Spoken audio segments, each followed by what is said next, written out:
अस्सलामुअलैकुम वरहमतुल्लाहि व बरकातुहू। अल्लाह तबारक व तआला दे सोहने ते बबरकत नाम तो शुरू करना जिहड़ा तमाम जहाना दा मालिक है। ते बेलियो ते सजनों की हाल है तुहाडा। मैं उम्मीद करना कि तुसी सारे ठीक ठाक हो सो ते अल्लाह तबारक व तआला तुहाडे ते हज़ारा निमतां ते बरकतां दा नज़ूल फरमाए। ते बेलियो ते सजनों तुसी मेरा यूट्यूब चैनल रैज़फर इकबाल ट्रिपल के वेख रहे हो तो मेरे चैनल नू सबसक्राइब भी करना है, लाइक भी करना है, तो बैल आइकन नू लाजमी दबा लेना है। तो अज की गल शुरू करने है। गल इस तरह है भी हरन की रफ्तार जिहड़ी हुंदी है वो 90 किलोमीटर फी घंटे के हिसाब नाल हुंदी हरन की।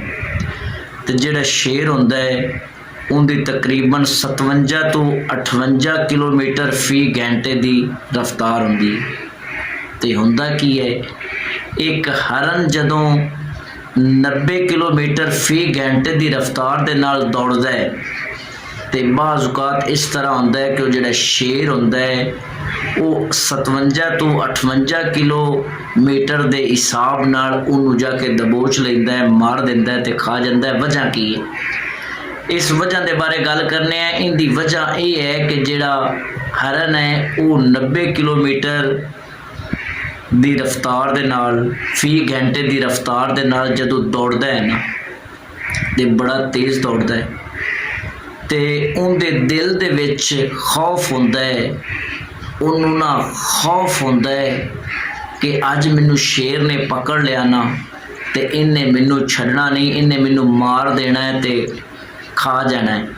तो इस खौफ ते परेशानी दे आलम दे विच वो जिहड़ा हरन है वो पिछे जदों मुड़ मुड़ के वेखदा है ना तो उनका वो पिछे मुड़ना तो उनका खौफ ते परेशानी उनकी रफ्तार नू घटा दिंदा है। जदों उनकी रफ्तार घट जाती है तो वो जिहड़ा शेर हुंदा है 57 तो 58 किलोमीटर की रफ्तार के नाल फी घंटे के हिसाब के नाल दौड़दा है तो उन्होंने जाके अपनी जुर्रत ते हिम्मत ते ताकत के नाल पकड़ लैंदा है। तो पकड़ के ना उन्होंने अपनी खुराक का हिस्सा बना लैंदा है।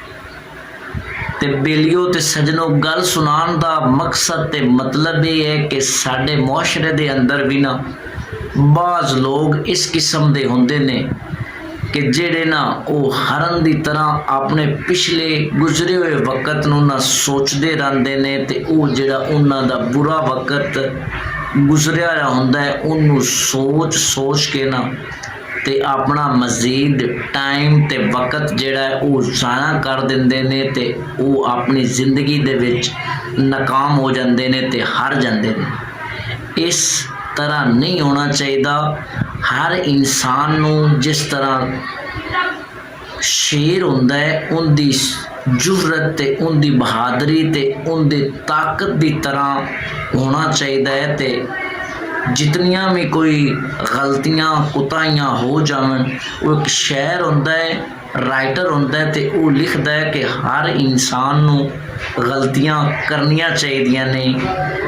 एक गलती करके ते उनदे ते ना उन्होंने फिर वेखना चाहिए भी ए मेरी कोलों गलती हो गई है तो आवन वाले वक्त दे विच उनदे तो उन्होंने सबक हासिल करना चाहिए कि दोबारा ये गलती कभी भी ना हो सके। तो इस वास्ते कोई गलती कुताही कोई परेशानी कोई डर कोई खौफ होवे तो उन दे नाल उन्होंने दलेरी नाल साना ते उनका सामना करना चाहिए है, ना कि दिल छड़ के बह जावीदा है। तो अल्लाह ताला मेरे बेलियां ते सजना ते दोस्तां नू हमेशा ते सदा खुश रखे।